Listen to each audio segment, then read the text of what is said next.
Hello, moi c'est Anna-Alice, je suis mentor en transition de vie. Bienvenue sur le podcast vidéo de la Casa Bloom. Ces épisodes sont là pour t'accompagner au mieux dans tes transitions de vie, que ce soit après un décès, l'arrivée ou le départ d'un enfant, un déménagement, bref, un chamboulement dans ta vie qui t'oblige à te remettre en question et à redéfinir tes valeurs. Retrouve-moi sur toutes les plateformes d'écoute ainsi que sur YouTube et Instagram. Et si tu veux aller encore plus loin dans l'échange, je t'invite à visiter mon site internet www.lacasabloom.com. Tu y trouveras un groupe de parole et d'écoute bienveillant imaginé pour toi. Le Blossom Group est un abonnement mensuel qui va t'aider à enfin t'autoriser à te métamorphoser, à exploser tes limites pour oser vivre pleinement et atteindre la résilience. Tout cela pour faire tomber ton masque et devenir la merveilleuse personne que tu es vraiment. J'espère t'y retrouver bientôt. En attendant de te voir, je te souhaite une bonne écoute. Hola, j'espère que tu vas bien. Bienvenue dans un nouvel épisode de ce podcast. C'est le numéro 39 pour être très précise. Et aujourd'hui, on va parler de comment avoir... Non, pas du tout, c'est pas comme ça. Comment avoir une maison organisée. Oui, quand même, ça sera ça. Mais le titre que j'ai choisi, c'est comment une maison organisée peut améliorer ta vie. Parce que c'est vraiment cette question-là que je me suis demandé à plusieurs reprises. Comment est-ce que je pourrais amener ce sujet pour vraiment te montrer à quel point c'est important et surtout que c'est la base de mon entreprise et la base de ce à quoi je crois pour qu'on puisse avancer dans notre vie de manière générale, la maison a une place primordiale. Et le problème, c'est que je trouve que très souvent, c'est très négligé. La personne qui s'en occupe, le plus souvent, peu importe que ce soit une femme ou un homme, que ce soit un parent ou pas, eh bien, on a l'impression que la maison, c'est une parenthèse dans laquelle on va après le travail et qu'on se réfugie, mais quelquefois, on ne donne pas assez d'importance à cet endroit et de surtout comment bien l'organiser. Parce qu'alors, oui, je vois plein de fois des personnes qui se posent des questions sur la décoration parce qu'on voit toutes ces images sur Pinterest magnifiques, etc. Et finalement, ça sert à rien d'avoir un endroit qui est bien décoré, mais qui finalement ne fonctionne pas du tout. Donc, tu peux avoir les deux, bien sûr, c'est l'idéal, mais l'importance pour bien se sentir chez soi, c'est d'avoir une organisation primordiale. Et justement, en parlant d'équilibre, je voulais faire le rapprochement entre l'équilibre vie perso et vie pro. Pourquoi ? Parce que notre maison fait partie de notre vie personnelle. À part si tu travailles depuis ta maison, comme moi par exemple, on a un petit coin qui nous est dédié pour notre travail. Mais en règle générale, notre maison, c'est notre coin personnel, notre cocon où on se réfugie. J'aime bien dire réfugier, je l'ai déjà dit avant, mais c'est le fait d'aller se blottir dans un endroit qui est magnifique, je ne sais pas, écoute, je ne trouve pas le bon mot, ce n'est pas grave, plus j'essaye d'insister sur trouver ce mot, moins je le trouve, donc t'as bien compris, c'est l'endroit où on peut aller. Non mais ça va pas du tout. Tout simplement pour décompresser, ok, c'est bon, allez, bon, pour faire les apéros, tout ça. Ce que j'essayais d'expliquer, c'est que justement, tu vas chez toi pour être dans ton endroit personnel et quand tu vas au travail, c'est pour être dans le niveau professionnel. Et on essaie d'avoir l'équilibre entre ces deux choses. J'entends souvent l'équilibre vie pro, vie perso et souvent j'entends par là qu'il y a une connotation comme si on devait être en équilibre en tout temps. Que finalement l'équilibre c'est comme une table avec les 4 pieds, que ça ne bouge pas, que c'est stable et que c'est toujours comme ça. Alors qu'en réalité, pour moi, l'équilibre, le vrai, c'est celui d'un vélo. Quand tu vas à vélo, eh bien, tu montes dessus, tu vas dans ta direction, tu sais où tu dois aller et à un moment, tu vas tout droit. Mais à un moment, tu tournes, tu vas à droite et après, tu vas à gauche et tu penches un peu d'un côté et de l'autre.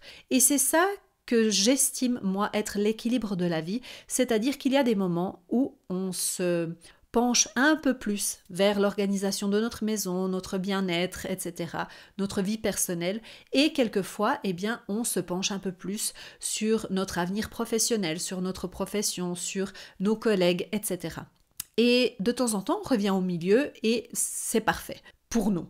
Sauf que souvent, justement, c'est on se tire un peu des balles dans les pieds parce qu'on se dit ah non mais moi si je suis pas toujours en équilibre, là ça va pas du tout, j'ai trop travaillé, là j'ai trop été dans mon ménage, etc. Et on s'en veut. Et moi j'aimerais juste t'enlever cette culpabilité et te dire que c'est normal. Il y a des périodes dans la vie qui nous demandent plus d'attention d'un côté ou de l'autre et c'est tout à fait normal. Et déjà enlever cette culpabilité, si c'est ton cas, j'espère que voilà, en écoutant ces quelques phrases que j'ai dit autour de ça, ça va te faire du bien. Parce que maintenant, l'idée d'avoir une maison organisée pour améliorer sa vie, c'est quoi? Eh bien, c'est finalement mettre une structure en place chez toi pour que ça roule, pour que ça fonctionne. Parce que aussi, on sous-estime tout ce qu'il y a à faire dans une maison. Et qu'on s'entende bien, pour moi, une maison, la gestion d'une maison, c'est comme une entreprise. Donc, moi, j'ai mon entreprise professionnelle, qui est celle-ci, la Casa Bloom, où je propose des accompagnements, où je propose des formations, des choses comme ça. Ça, c'est mon travail. Toi, tu as un autre travail, c'est ton travail. Mais ta maison, qui s'en occupe principalement? Qui est à la charge, en règle générale, de penser à faire des courses, le ménage, le nettoyage? Oui, le ménage, le nettoyage, c'est la même chose, Anna, mais tout va bien.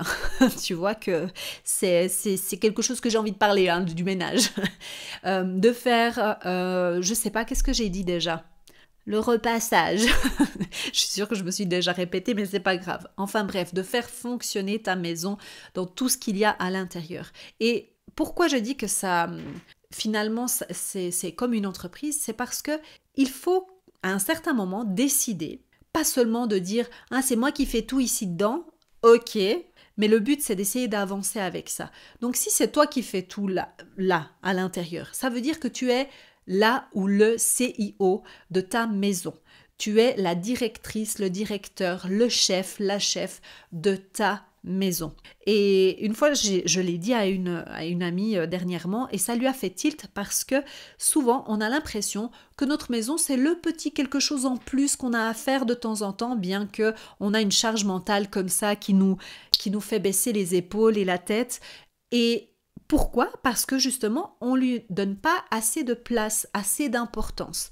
Donc j'aimerais, à travers cet épisode, pouvoir vraiment amener un peu plus de conscience sur le fait que oui, s'occuper d'une maison, c'est beaucoup de responsabilités et qu'il faut le reconnaître. Aïe, je me suis tapée.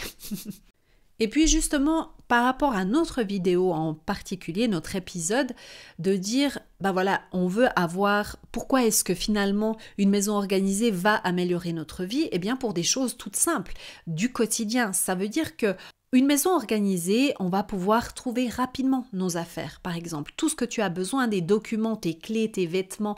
Ah là là, combien de fois quand je n'étais pas organisée, et je vais y venir tout de suite pour te donner un petit exemple personnel, eh bien, je ne trouvais pas certaines choses au moment voulu. C'est-à-dire que je trouvais mes gants de ski pendant l'été et mes bikinis pendant l'hiver. C'est pas terrible en fait, hein. À moins de faire du ski sans gants et en bikini, c'est pas top. Donc du coup, vu qu'on a plus facilement accès à toutes les affaires que l'on recherche, eh bien on perd moins de temps. Et qui dit perdre moins de temps, eh bien ça veut dire avoir plus de temps pour faire d'autres choses. Et quand on a plus de temps pour faire d'autres choses, eh bien on peut faire des choses qui nous plaisent et non pas des choses qu'on est obligé de faire. Tu capiches où je veux en venir ? Donc tout est imbriqué ensemble et c'est pour ça que j'adore parler d'organisation, c'est parce que le fait d'être mieux organisé va te faire gagner du temps et pouvoir te concentrer sur des choses qui te font du bien à toi. Et c'est pour ça que je vais un peu plus loin avec la Casa Bloom ici, c'est que on va aussi ensemble aller plus loin pour se faire aider dans le mental, pour savoir réellement qui l'on est et où on a envie d'aller. Donc c'est vraiment en partant de cette base, de cette fondation qu'est l'organisation de la maison, une fois qu'elle est nickel, en ordre, eh bien on peut passer entre guillemets au niveau supérieur et prendre le temps de s'attarder sur notre bien-être ici. Je voulais te partager juste une petite histoire personnelle parce que je ne sais pas depuis combien de temps tu me suis, mais je l'ai expliqué, mais pas non plus très souvent. Donc je profite ici d'expliquer un petit peu comment moi je suis venue à m'organiser et à vraiment ressentir ce besoin profond pour équilibrer ma vie, que de passer par l'organisation. Parce que réellement, moi, c'est ce qui a changé ma vie. Et je pèse mes mots en disant que ça a vraiment changé ma vie. Je sais que ça peut paraître énorme, mais ce sont de petites choses que tu fais au quotidien. Ce sont ces habitudes, cette discipline, cette structure, cette routine, peu importe comment tu veux l'appeler, que tu vas mettre au quotidien, où tu vas commencer à voir et à tester des choses si tu aimes pas, et les affiner au fur et à mesure. Et les unes après les autres, elles vont t'aider à créer quelque chose qui te correspond et qui te fait du bien. Parce qu'en fait, moi, au départ, j'étais complètement ce que l'on peut appeler une bordélique. C'est-à-dire que des fois, je n'arrivais même pas à marcher dans ma chambre, je devais passer au-dessus des habits. Ah, je ne sais pas ce qui se passe aujourd'hui, mais tous les mots se mélangent dans ma tête. Des habits, je n'avais aucune place pour rien, c'était toujours un petit peu dans ma tête le chaos. Et justement, parce que dans ma tête c'était le chaos, eh bien, tout était chaotique autour de moi. Et c'est aussi là que je veux en venir avec l'organisation, c'est que quand c'est le chaos dans ta tête, eh bien, c'est le chaos en règle générale autour de toi. Et quand tu commences à mettre de l'ordre dans tes affaires, dans tes routines, dans les façons de procéder, eh bien tu vas mettre aussi au clair ce que tu as là-dedans. Parce que tant que tu vis dans le chaos, tu n'arrives pas à te concentrer sur ce que finalement tu as dans ta tête. Pourquoi ? Parce que tu n'as pas le temps tout simplement de le faire. Donc voilà pourquoi c'est important. Et moi, je l'ai testé par moi-même. Parce que quand j'ai eu ma fille, j'ai vraiment décidé que c'était plus possible. Alors quand je te parle de passer par-dessus les habits et tout ça, c'était dans mon adolescence. Quand j'ai vécu avec mon mari où on était les deux tout seuls, c'était pas à ce point-là, mais c'est vrai que je n'avais aucune routine, je n'avais aucune organisation au niveau par exemple de mon linge. Je faisais quand j'avais besoin de laver et que je n'avais plus du tout d'habits. Enfin bref, c'était vraiment pas agréable et le problème c'est que j'avais l'impression de courir après ma vie. Vraiment cette sensation, je ne sais pas toi, est-ce que tu as cette impression quelquefois de courir après ta vie, d'être constamment dans une course où tu as l'impression que l'objectif il s'éloigne toujours plus loin? Eh bien c'était vraiment cette sensation que j'avais. Quand j'ai eu ma fille, j'ai décidé vraiment parce que je ne voyais pas comment faire autrement, si je ne m'organisais pas, ça serait très compliqué de prendre soin d'un autre être humain que moi. Donc, j'ai commencé à mettre quelques petites choses en place. Et justement, j'ai commencé par le désencombrement. Parce qu'il faut savoir que dans l'organisation, c'est un mot bien large pour définir une structure, quelque chose que l'on va mettre en place chez soi à ce niveau-là. Après, l'organisation, ça peut être dans le niveau professionnel, etc. On est bien d'accord. Mais là, on parle de la maison. Eh bien, moi, quand j'ai commencé, c'était vraiment par le désencombrement. Et maintenant, je vais te donner en fait 5 conseils qui, moi, m'ont aidé pour vraiment mettre une structure en place de base pour pouvoir avancer. Et après, bien sûr, tu peux peaufiner au fur et à mesure. Mais je pense que ces 5 éléments, en tout cas, sont hyper importants pour commencer. Et la première chose que j'ai envie de te dire, c'est que il faut désencombrer régulièrement. Le désencombrement ne se fait pas en une fois et puis après on n'en parle plus, c'est bon, j'ai fait mon désencombrement et voilà. Non. D'ailleurs, le désencombrement devrait être quelque chose, disons comme on fait les soi-disant nettoyage de printemps, à chaque nettoyage de printemps, chaque gros nettoyage, faire un désencombrement serait une bonne idée. Moi, je ne fais pas de nettoyage de printemps, je procède avec une autre méthode, mais ça, on en parlera plus tard. Ensuite, ce qui est important une fois que tu as désencombré et que ton espace est plus agréable, il faut choisir un endroit pour chaque objet. Il ne faut pas que certains objets, alors on a tous le tiroir de la honte ou le petit pot là à l'entrée de la honte, on est bien d'accord, ça peut arriver. Mais par contre, que tout ton logement soit comme ça, c'est pas ok. Il faut vraiment que chaque chose ait sa place. Et comment faire justement pour que chaque chose ait sa place, il faut décider de la place de cette chose. Où va cet objet? Et comment est-ce qu'on fait ça? On se pose une question toute simple. Au moment où tu as cet objet dans la main, attention, je vais prendre un objet, hop, pour ceux qui ont la vidéo, ils pourront voir, pour les autres, je vais essayer de te décrire ce que c'est. C'est un petit Karl Lagerfeld qui m'a été offert, qui est en fait un chargeur. Voilà, c'est un petit objet électronique que je transporte avec moi, que j'adore. Et du coup, ce petit objet, eh bien, quand je l'ai reçu, parce que c'était un cadeau, j'ai dû décider de où j'allais le mettre. Eh bien, j'ai décidé de le mettre, vu que c'est un objet électronique, de le mettre vers les objets électroniques. Alors, en règle générale, on range plutôt des objets de même famille ensemble, mais pas toujours. On les range surtout où on les utilise. Et la question à te poser, c'est si je devais chercher ce petit chargeur, où est-ce que j'irais le trouver ? Quel serait le premier endroit qui me viendrait en tête pour aller chercher ce chargeur ? Et c'est là que je vais le ranger. S'il n'y a pas de place à cet endroit-là, eh bien il faut voir, parce qu'il faudra faire du désencombrement à cet endroit-là et voir s'il n'y a pas des objets que du coup tu pourrais déplacer ailleurs. Troisième chose, faire participer toutes les personnes qui habitent dans la maison. Peu importe si c'est ta famille, des colocs, on s'en fiche. J'allais dire le chien, le chat, mais le chat, alors je peux te dire que de toute façon, il va te dire: écoute ma cocotte, tu te débrouilles, hein, tu m'as voulu, tu m'assumes.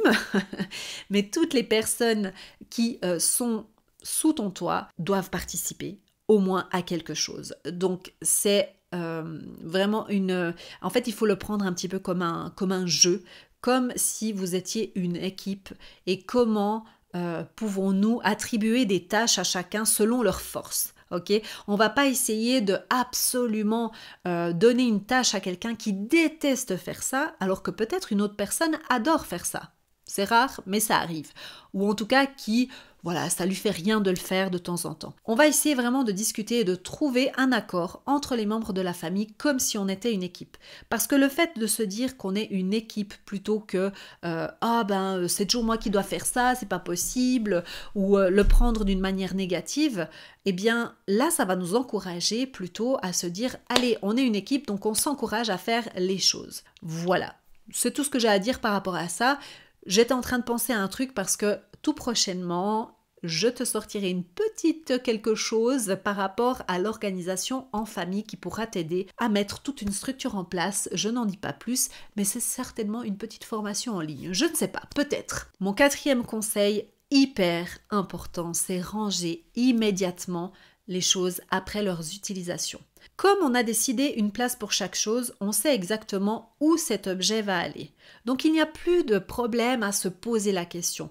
Souvent, les choses qui sont hors de leur place, c'est que soit l'endroit où tu l'as rangé, donc voilà le tiroir ou l'armoire, est trop compliqué, est trop hors d'atteinte, ou bien il faut tirer un tiroir et puis l'ouvrir et puis faire je sais pas quoi, et c'est trop compliqué. Soit c'est parce qu'il y a trop de choses dans cet endroit et que du coup ça t'embête d'aller le mettre là-dedans. Donc ces deux choses-là, à toi de les analyser et de voir si c'est une de ces choses-là. Mais sinon, vraiment essayer à chaque fois que l'on utilise quelque chose de le remettre à sa place. Petite parenthèse pour les personnes qui vivent dans une maison, donc à plusieurs étages, comme moi. Voilà, je ne vais pas forcément aller directement mettre, je ne sais pas si j'ai par exemple mes écouteurs que je prends à l'extérieur, je les range dans mon bureau en règle générale qui est au premier étage. Je rentre, je suis au rez-de-chaussée, je ne vais pas forcément rentrer et venir au premier étage pour ranger mes écouteurs. Par contre, au rez-de-chaussée, donc qui est l'endroit où je suis le plus souvent, eh bien j'ai un panier qui est pour les étages supérieurs. Et chaque jour, avant de coucher ma fille, je vais ranger ce panier. Ou peu importe le moment que je décide, mais je vais décider d'un moment dans la journée que je vais ranger ces paniers. Un pour en bas, un pour en haut. Et l'affaire est belle. Et la dernière chose, et je pense que si tu me connais, tu me vois arriver avec mes gros sabots, c'est d'établir des « je t'écoute », des quoi ? Des routines. Bravo, bravo, bravo pour les personnes qui ont suivi. Oui, effectivement, des routines. Pourquoi des routines ? Parce que tout simplement, les routines, ça nous enlève de la charge mentale. Et pourquoi ? Parce que tout simplement, c'est d'avoir réfléchi en amont toutes les choses, dans quel ordre on va faire les choses et quand est-ce qu'on va les faire. À partir du moment où, par exemple, tu as une routine, je ne sais pas, pour ton linge, pour ta lessive, eh bien, tu n'as plus besoin de réfléchir quel jour tu vas faire quelle lessive, quand est-ce que tu vas suspendre tes linges, laver tes linges, peu importe. Il y a toute une série de choses à faire. Eh bien, une fois que tu les auras réfléchies avant, eh bien tu n'auras plus à le faire. Donc ça va t'enlever de la charge mentale. Tu vas simplement exécuter les choses que tu as déjà prévues à l'avance. Voilà pourquoi les routines sont puissantes. Maintenant, moi, je ne te conseille pas d'en faire 50. Les 3 principales pour une maison organisée, selon mon avis, c'est une routine du matin, une routine du soir et une routine de nettoyage. Mais les routines du matin et du soir, c'est plus des routines pour toi personnellement que tu peux englober. Donc par exemple, je sais pas moi, par rapport à ton soin du visage, de ton corps, etc. Et d'inclure après à la suite, je sais pas, de faire quelques petites tâches de nettoyage quotidiennes. Ben voilà, tu l'ajoutes après cette routine du matin. Donc ça fait ta routine du matin et ta routine du soir, la même chose quand tu vas aller te coucher. Mais tu as aussi une routine à proprement dit, rien que pour les tâches ménagères, où tu vas décider si tu fais ton ménage en 1 fois, en 2 fois, en 3 fois, peu importe. Mais tu vas décider d'un jour ou de plusieurs de quand tu vas faire et qu'est-ce que tu vas faire et qui va le faire aussi. Et ça, vraiment, c'est la base, c'est la structure, c'est le squelette pour que ta maison soit organisée. Et d'ailleurs, pour terminer cet épisode de podcast, j'ai une super nouvelle à t'annoncer. Si tu es déjà inscrite sur la newsletter, tu es déjà un petit peu au courant de ce qui se passe. Je vais publier tout prochainement et je vais mettre en vente des livres de travail qui concernent l'organisation de la maison et qui vont pouvoir t'aider vraiment avec des listes, avec des guides, avec des mémos pour vraiment t'aider dans ton désencombrement, dans ton rangement et dans tes nettoyages. Ce livre de travail sortira et sera mis en vente le vendredi 26 avril, donc sois prêt et prête pour pouvoir l'acquérir si c'est quelque chose que tu en as envie. Il se structure de la manière suivante. Donc si tu achètes le livre complet, donc je l'ai séparé en 4 différentes versions.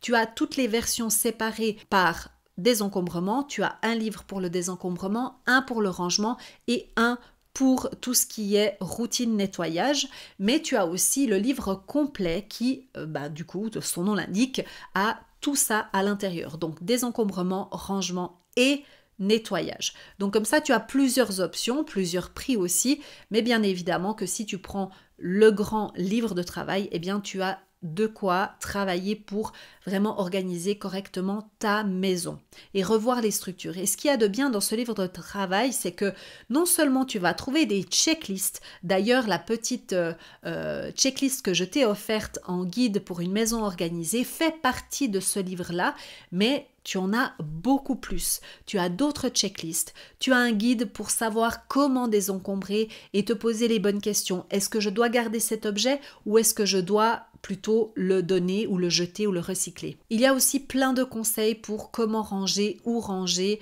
pour que ça soit mieux structuré. Il y a aussi tous mes conseils par rapport au nettoyage, comment les faire, quand les faire, à quel moment. J'explique aussi toute ma méthode de la pyramide de nettoyage pour vraiment avoir une structure et comment je te conseille de diviser tes tâches pour que tu puisses avoir une vie beaucoup plus facile et beaucoup moins de charge mentale. Donc note dans ton agenda, c'est le 26 avril que tout ça va voir le jour. Je me réjouis. Si tu veux me poser des questions, me donner un feedback, c'est avec grand plaisir que tu peux le faire sur mon email. Je te le mets en barre d'infos. Mais sinon, pour toutes les personnes qui m'écoutent, c'est hello@lacasabloom.com.